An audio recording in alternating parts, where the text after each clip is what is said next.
ओम शांति। अजय वाले तालिका है 14/12/2025। अव्यक्त बाबदादा जो रिवाइज कोर्स 18/2018। विश्व परिवर्तन जे लाइ शांति जी शक्ति जो प्रयोग करो। अॼु बाबदादा पंहिंजे विश्व परिवर्तक बाप जी आशाउनि जे दीपक ॿारनि खे चारों ओर ॾिसनि था।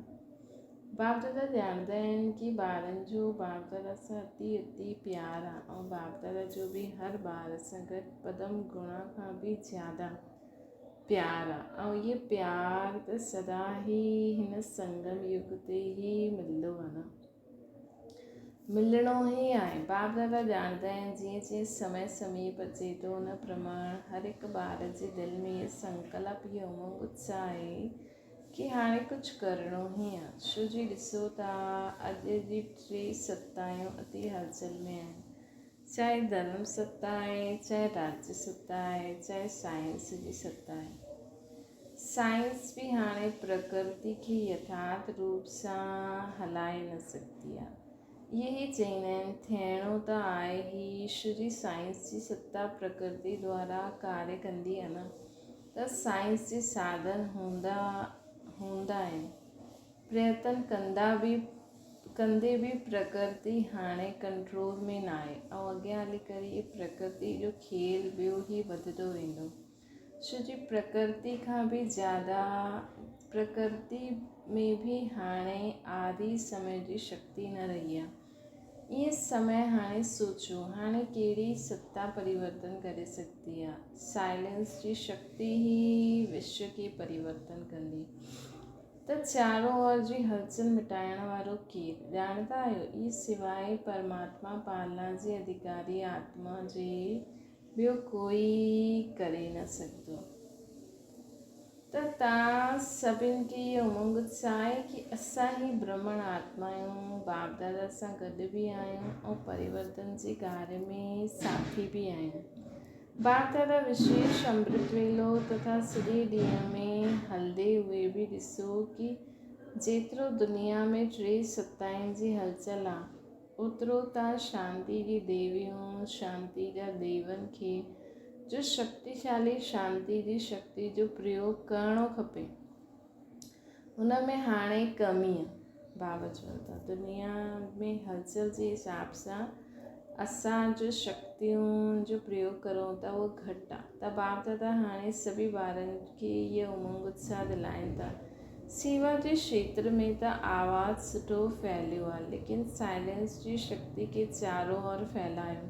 अॼु बार बाप दादा खे खांसी बि अचे, बाजू ख़राबु आहे, पोइ बि बाप दादा ॿारनि सां मिलण जे बिना रही न सघंदा आहिनि ऐं ॿार बि रही न सघंदा आहिनि। त बाप दादा इहे विशेष इशारो ॾींदा आहिनि कि हाणे शांति जी शक्ति जा वाइब्रेशन चारों ओर फैलायो।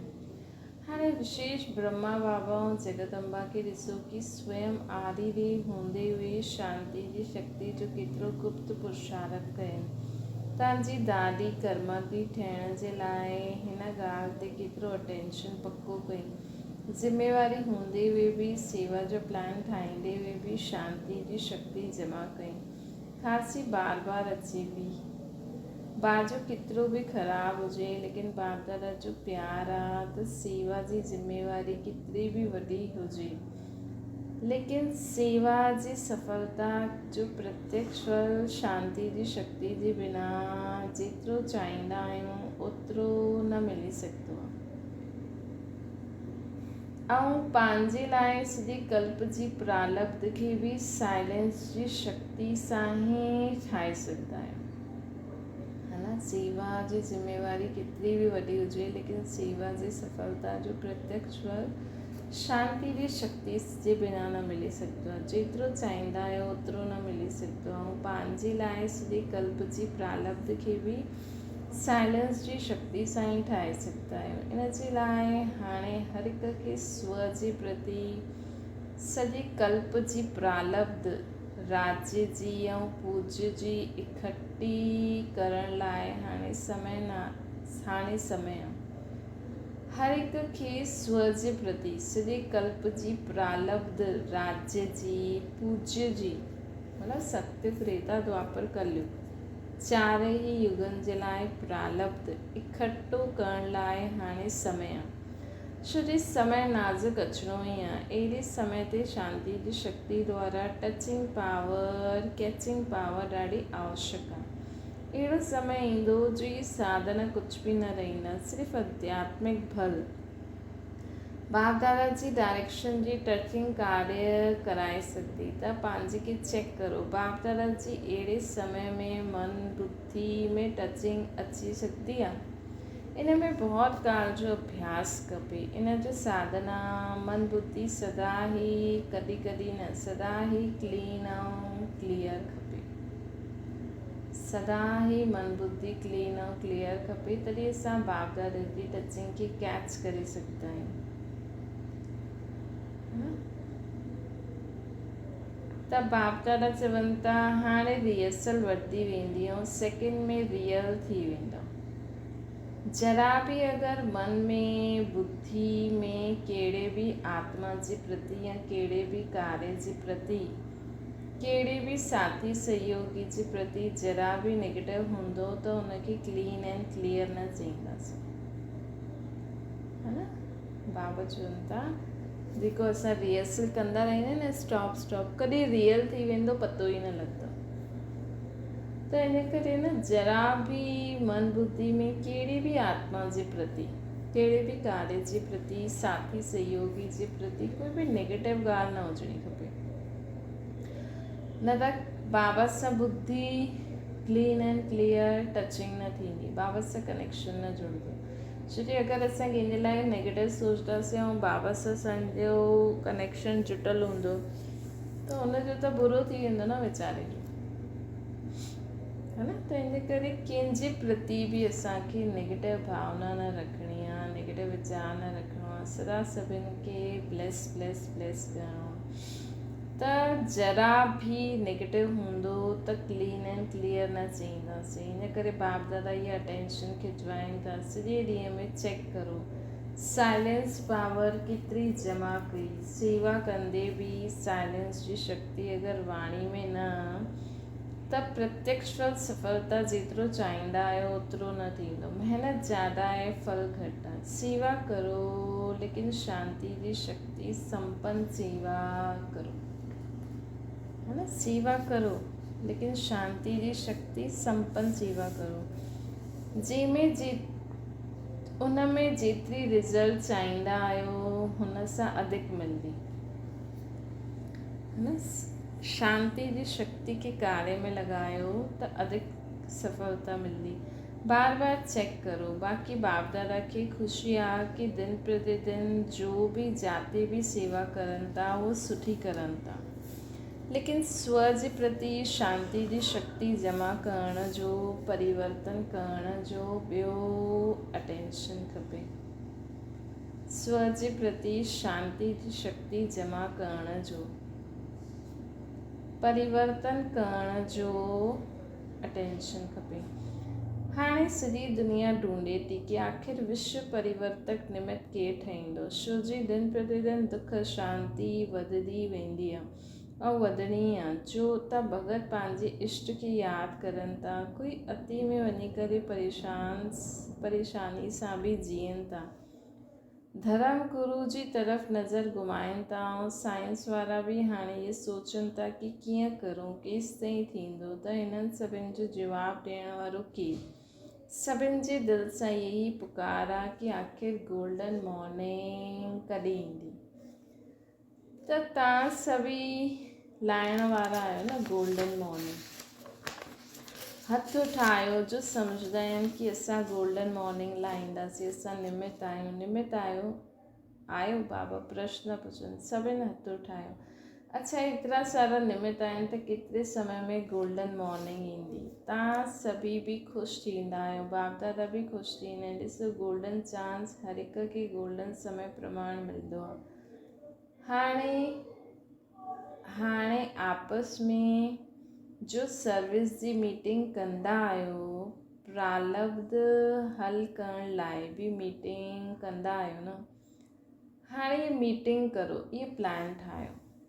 बाबा चवनि था है न। हाणे आपस में जीअं सर्विस जी मीटिंग कंदा आहियो, प्रारब्ध हल करण जे लाइ बि मीटिंग कंदा आहियो, अहिड़ी मीटिंग करो कि हाणे गोल्डन मॉर्निंग कीअं लाहियूं, इहे प्लान ठाहियो। यादि ऐं सेवा। यादि जो अर्थ ई आहे शांति जी पावर, ऐं उहो प्राप्त थींदी जॾहिं तव्हां टॉप स्टेज ते हूंदव। जॾहिं असां टॉप स्टेज कहिड़ी आहे, जीअं कोई टॉप स्थान हूंदो आहे न, त हुते खड़ा थी वञो त केतिरो सॼो स्पष्ट ॾेखारे में ईंदो आहे। ईअं तव्हांजी टॉप स्टेज सभिनि खां टॉप आहे परमधाम। परमधाम खां पूरे विश्व में लाइट माइट फैलायो। बाप दादा चईंदा आहिनि सेवा जी, ऐं पोइ टॉप जी स्टेज ते बाप सां गॾु वञी करे वेही रहो। जीअं थकिजी वेंदा आहिनि न, 5 मिंट बि किथे शांती में वेही रहंदा आहिनि त फ़र्क़ु पइजी वेंदो आहे, है न। ईअं ई विच विच में बाप सां गॾु वञी करे वेही रहो। पूरे विश्व में लाइट माइट फैलायो। ॿियो टॉप जो स्थान आहे सृष्टि चक्कर खे ॾिसो। सृष्टि चक्कर में टॉप स्थान कहिड़ो आहे? संगम ते। संगम ते अची करे सुई टॉप ते ॾेखारींदा आहिनि त हेठि आया, सेवा कई, पोइ टॉप स्थान ते हली वञो। त सम्झो छा करिणो आहे। समय तव्हांखे पुकारे थो ऐं तव्हां समय खे समीप लाहियो था। छा था करो? समय असांखे पुकारे थो या असां पंहिंजी संपूर्ण स्टेज ते पहुची करे समय खे समीप लाहियूं था। रचता केरु? त आपस में ईअं प्लान ठाहियो। अच्छा, ॿारनि चयो अचिणो आहे त बाबा बि चयईं हा जी। ईअं ई हिक ॿिए जी ॻाल्हियुनि खे, सुभाउ खे, वृत्ति खे सम्झंदा आहियो न। हा जी करण सां संगठन जी शक्ति साइलेंस जी ज्वाला प्रकट कंदी। हा जी चइण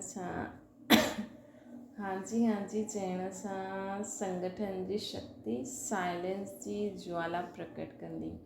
ज्वालामुखी ॾिठो आहे न, त इहे संगठन जी शक्ति शांति जी ज्वाला प्रकट कंदी। अच्छा, महाराष्ट्र, आंध्र, बॉम्बे जी सेवा टर्न आहे। नाम ई आहे महाराष्ट्र के विशेष ड्रामा अनुसार गोल्डन गिफ्ट प्राप्त आहे।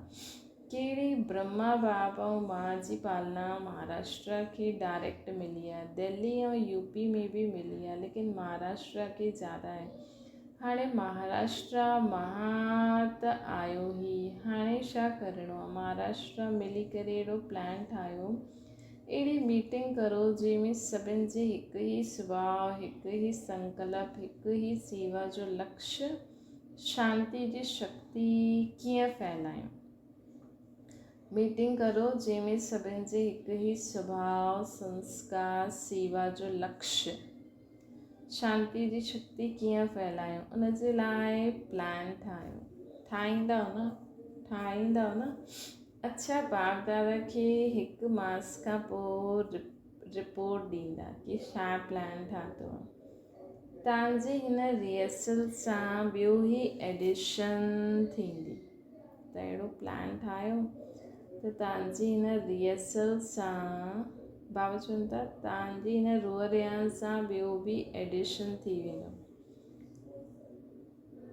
कि छा प्लान ठाहियो। बाप दादा खे हिन मास खां पोइ रिपोर्ट ॾींदव, बाबा पुछनि था, है न। त पोइ तव्हांजी हिन रोह रियान सां ॿियो बि एडिशन थी वेंदो। भिन्न भिन्न जोन आहिनि त उहो बि एडिशन कंदा। उन में घाट तव्हां ठाहियो ऐं हीरो उहा जड़ंदा। मतिलबु मटको तव्हां ठाहियो, हीरा इहा जुड़ंदा। आहे हिम्मत, टीचर्स हिम्मत आहे। पहिरीं लाइन हिम्मत आहे। संस्कार मिलाइण जी रास कहिड़ो जोन कंदो? कोई जोन शुभ वृत्ति, शुभ दृष्टि, शुभ कृति, इहा कीअं थिए, इहा जोन इहा उठाए। मतलब हर जोन अलॻि अलॻि प्लान ठाहे। जीअं पिछली बार बाबा चई न, पिछली मुरली में, मनसा में शुभ, वृत्ति में शुभ भावना, शुभकामना, दृष्टि में आत्मिक भाव, कर्म में सुख ॾियो, सुख वठो। ॿियो जोन अगरि कोई आत्मा स्वयं संस्कार परिवर्तन न करे सघंदी आहे, चाहींदी बि आहे लेकिन करे न पाईंदी आहे, त उनजे प्रति रहमदिल ठही क्षमा सहयोग ॾेई करे कीअं पंहिंजे ब्राह्मण परिवार खे शक्तिशाली ठाहियूं। ईअं ई बाबा चवनि था हर जोन अलॻि अलॻि इहा पॉइंट्स खणी करे पोइ उन ते प्लान ठाहियो, पोइ उन खां पोइ उनखे इम्प्लीमेंट करो, हिक ॿिए खे बि ॿुधायो। इहो थी सघंदो आहे, पहिरीं लाइन ॿुधायो, थी सघंदो आहे हथु उठायो, थी सघंदो आहे छो जो पहिरीं लाइन में सभु मार थी वेठा आहिनि। हाणे बाप दादा नाम न ॿुधाईंदा आहिनि, हर हिकु जोन खे जो सुठो लॻे उहो रोहरियान करे पोइ शिवरात्रि खां पोइ बि हिकु मास में रिज़ल्ट ॿुधाईंदव। महाराष्ट्र आहे न, ॿियो सुठो वृद्धि त सभु जॻह थिए थी, हुनजी बाप दादा मुबारक ॾियनि था। हाणे त कीअं हाणे जो कयो हुनजी त मुबारक आहे, लेकिन हाणे क्वालिटी जी वृद्धि करो। क्वालिटी जो अर्थ इहो न कि साहूकार हुजनि, क्वालिटी जो मतिलबु आहे यादि के नियम प्रमाण जीवन में सबूत ठही करे ॾेखारे। क्वालिटी मतिलबु यादि खे नियम प्रमाण जीवन में सबूत ॾेई करे ॾेखारे। त बाबा चवनि था अहिड़ी क्वालिटी वारी आत्माउनि खे वधायो। बाक़ी माइक ऐं वारिस उहो त ॼाणंदा ई आहे, पिछली बार बाबा ॿुधाई न, निश्चय बुद्धि ऐं निश्चिंत आयो न। अच्छा, डबल फॉर्नस सां बाप दादा ॻाल्हाइनि था। युगल कुमारियुनि जी विशेष रिट्रीट हली, इहे निशानी लॻाए करे आया आहिनि, सुठो लॻंदो आहे न। कुमारियूं हीअं घुमो जो तव्हांखे ॾिसी ॿिया बि तव्हांखे ॾिसनि, चकर लॻायो, अच्छा सुठो आहे। हाणे सभई लकी आहियो, लेकिन कुमारियूं डबल लकी आहिनि। छो ईअं त कुमार बि लकी आहिनि, लेकिन कुमारियुनि खे अगरि कुमारी जीवन में अमर रहंदियूं त बाप दादा जो गुरू भाई जो तख़्त हुननि खे मिली वेंदो।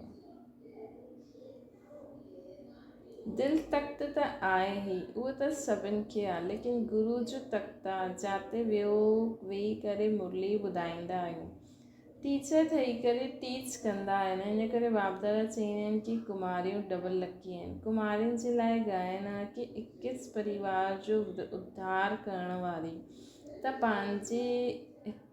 पंहिंजे पाण 21 जन्मनि जो उद्धार कयो आहे न। मतिलबु 21 परिवार मतिलबु 21 जन्म जो असांजो परिवार हूंदो, उहो हाणे ई ठहे थो न। त बाबा चवनि था त पंहिंजे पाण 21 जन्मनि जो त उद्धार कयो, लेकिन हाणे जंहिंजे निमित ठहींदा आहियो उन्हनि जो बि 21 जन्मनि जे लाइ उद्धार थी वेंदो। मतिलबु असां पंहिंजे जन्मनि जो ईअं त बाबा चवंदा आहिनि 21, लेकिन पूरी कल्प जो असां उद्धार कयो त उन अनुसार ॿियनि जो बि उद्धार करिणो आहे न। त अहिड़ी कुमारियूं आहियो न, ईअं आहियो न, पक्का आहियो न। जो थोरो थोरो कचा आहिनि उहे हथु उठायो, पक्का आहियो न। पंहिंजे खे ॾिसो दादियुनि सां, बाबा चवनि था पंहिंजे खे ॾिसो, पक्की कुमारियूं आहिनि, पकियूं आहिनि। मोहिनी बहन न्यूयॉर्क वारी दीदी सां बाबा ॻाल्हाइनि चवनि था, छो जो विदेश जूं आहिनि न, त बाबा पुछनि था पकियूं आहिनि, कुमारियुनि जो ग्रुप पको आहे। इन्हनि जी टीचर केरु, त मीरा बहन हुयो, उन्हनि ॿुधायो पकियूं आहिनि, त ताली वॼायो। बाप दादा खे बि ख़ुशी आहे। अच्छा, ये कुमारियुनि जी 8वीं रिट्रीट आहे। कंहिं चयो इन जो विषय हो पंहिंजेपन जो अनुभव करणु। 30 देशनि खां 80 कुमारियूं आयूं आहिनि, सभिनि पंहिंजेपन जो ॾाढो सुठो अनुभव कयो। मुबारक हुजे, ये त कुमारी थी वई। तव्हां सभु केरु आहियो?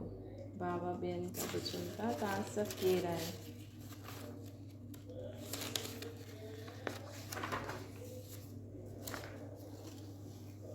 तव्हां चओ इहे कुमारियूं आहिनि त असां ब्रह्मा कुमारियूं आहियूं। तव्हां बि घटि न आहियो, इहे कुमारनि जो ग्रुप आहे, मिलो जुलो ग्रुप।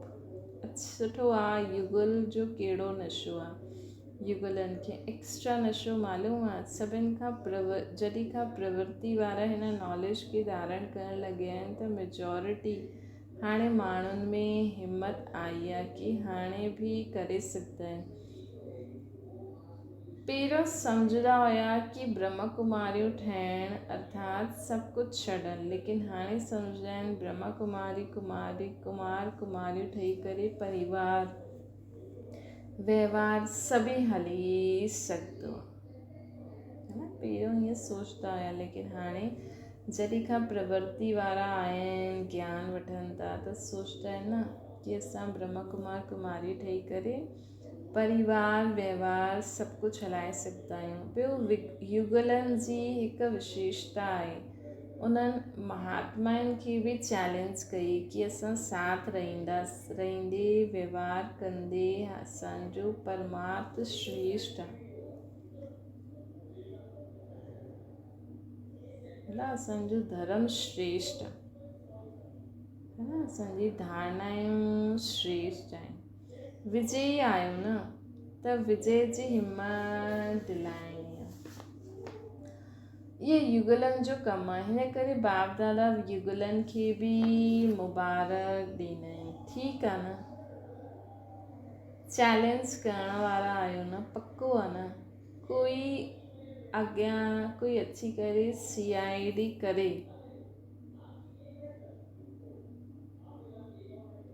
कोई अची करे CID करे त करण ॾींदा, चओ करण ॾींदा। कोई अची करे CID करे त करण ॾींदा, है न, चओ करण ॾींदा। आहे ताक़त आहे, बाबा पुछनि था हथ उठायो।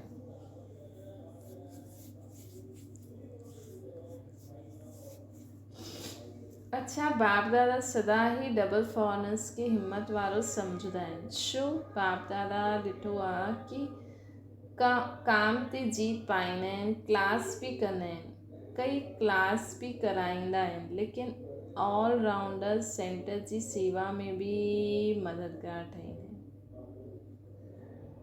कि कम ते बि वेंदा आहिनि, ॿाहिरि जॉब ते बि वेंदा आहिनि, क्लास बि कंदा आहिनि, क्लास बि कराईंदा आहिनि, ॿियो ऑलराउंडर सेवा में बि मददगार थींदा आहिनि।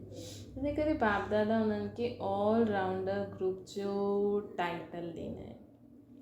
अच्छा, हाणे ईअं ई अॻियां वधंदा रहणो आहे, ॿियनि खे बि वधाईंदा रहो। अच्छा, टीचर्स सां बाबा ॻाल्हाइनि था। टीचर्स ठीकु आहे, ॾाढी टीचर्स आहिनि, सुठो आहे ॾिठो।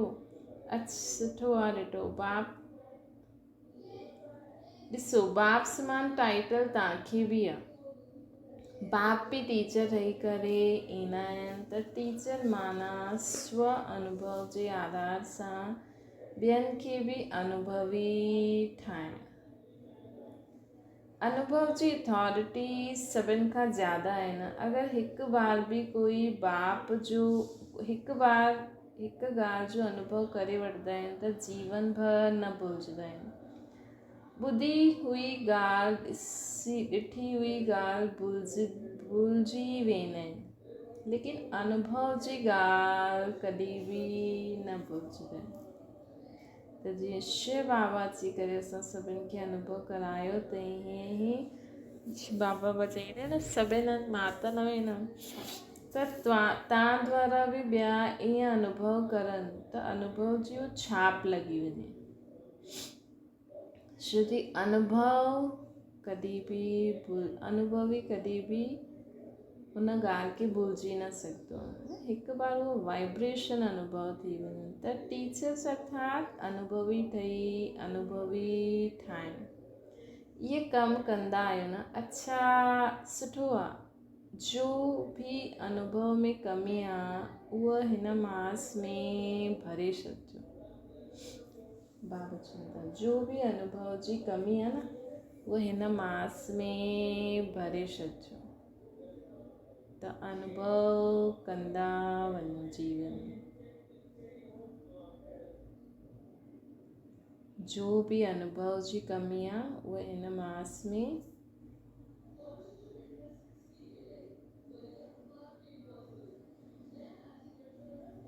उहो हिन मास में भरे छॾिजो, पोइ बाप दादा रिज़ल्ट मंगवाईंदा। त हाणे वैसे बि ॾिसो समय केॾो थोरो आहे। हर संबंध जी अनुभव, बाबा सां हर संबंध जो अनुभव, हर गुणनि जो अनुभव, हर शक्ति जो अनुभव, हर ज्ञान जी पॉइंट्स जो अनुभव, तॾहिं त असां बाप समान थींदासीं न, है न। ऐं बाबा सां बुद्धि जी लाइन क्लियर करी रहंदी, तॾहिं असांखे कहिड़ी बि आत्मा जे प्रति कोई बि नेगेटिव ॻाल्हि न हूंदी। सभी आत्मायूं सुठियूं आहिनि, सभी आत्मायूं पंहिंजो पंहिंजो पार्ट एक्यूरेट वॼाइनि थियूं। चाहे प्रकृति आहिनि, योनियूं आहिनि, कोई बि आहिनि, सभी आत्मायूं सभु पंहिंजो पंहिंजो कमु एक्यूरेट थी वॼाइनि। सभिनि खे असांखे ब्लेस ॾियणो आहे। इहे बि न चइणो आहे तव्हां में इहा कमी आहे, तव्हां अहिड़ा आहियो अहिड़ा आहियो, जो बि आहे नॉलेज जे आधार सां अलॻि ॻाल्हि आहे कि पतो आहे कि हा उन्हनि जी हिन ग़लती सां ईअं थियो आहे, लेकिन असांखे उन्हनि आत्माउनि जे प्रति बि रहम अचणु खपे, दया अचणी खपे, उन्हनि खे बि क्षमा करो, सहयोग ॾियो, उन्हनि जो बि कल्याण थिए। अच्छा, चारों ओर जी बाप दादा जे दिल तक नशीन, विश्व जे राज्य तक नशीन, सदा पंहिंजी साइलेंस जी शक्ति खे अॻियां वधाईंदे ॿियनि खे बि अॻियां वधाइण जो उमंग उत्साह ॾियण वारो, सदा ख़ुशि रहण ऐं सभिनि खे ख़ुशी जी गिफ्ट ॾियण वारा चारों ओर जी बाप दादा जा लकी ऐं लवली ॿारनि खे बाप दादा जो यादि प्यार, गुड मॉर्निंग ऐं नमस्ते। बाबा जी न गोल्डन मॉर्निंग, हाणे त असांजी डायमंड मॉर्निंग आहे, पोइ असांजी गोल्डन मॉर्निंग ईंदी। ऐं बाबा दुआयूं बि ॾियनि था, वरदाना हर कंडीशन में सेफ रहण वारा एयर कंडीशन जी टिकट जे अधिकारी भव। एयर कंडीशन जी टिकट उन ॿारनि खे मिलंदी आहे जो हिते हर कंडीशन में सेफ रहंदा आहिनि। कोई भी परिस्थिति अची वञे, कहिड़ी भी समस्या अची वञे, लेकिन हर समस्या के सेकेंड में पार करण जो सर्टिफिकेट खपे। जीअं हुन टिकट जे लाइ पैसा ॾींदा आहिनि, ईअं ई हिते सदा विजयी ठहिण जी मनी खपे। एयर कंडीशन जी टिकट वठण लाइ सदा विजयी थियण जी मनी खपे। जंहिंसां टिकट मिली सघंदी आहे, इहा मनी प्राप्त करण जे लाइ महिनत करण जी ज़रूरत न आहे। सिर्फ़ु बाप सां सदा साथ रहो त अनगिनत कमाई जमा थी वेंदी। सिर्फ़ु बाप सां सदा साथ रहो त अनगिनत कमाई जमा थी वेंदी। स्लोगन आहे, कहिड़ी बि परिस्थिति हुजे, परिस्थिति हली वञे लेकिन असांजी ख़ुशी न वञे। परिस्थिति हली वञे लेकिन असांजी ख़ुशी न वञे। अव्यक्त इशारो आहे। अव्यक्त इशारो जीअं तव्हांजी रचना कछुओ सेकेंड में सभु अंग समेटे वठंदो आहे। समेटण जी शक्ति में भी समेटण जी शक्ति रचना में आहे। तव्हां मास्टर रचता समेटण जी शक्ति जे आधार सां सेकेंड में सर्व संकल्पनि खे समाए करे हिकु संकल्प में स्थित थी वञो। जॾहिं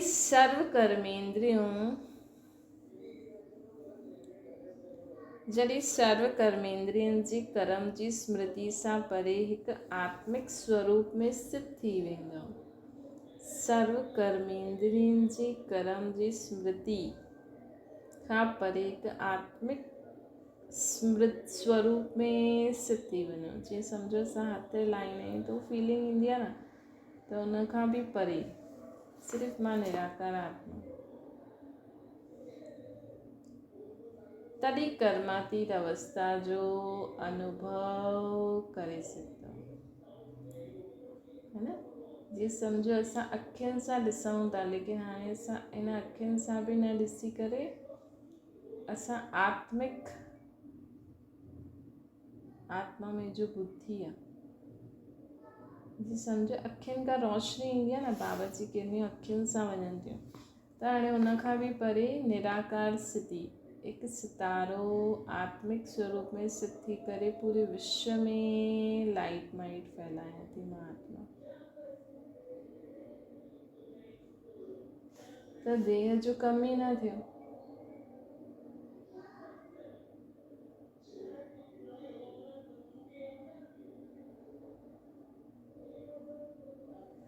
अच्छा, ओम शांति। बाबा की याद करो।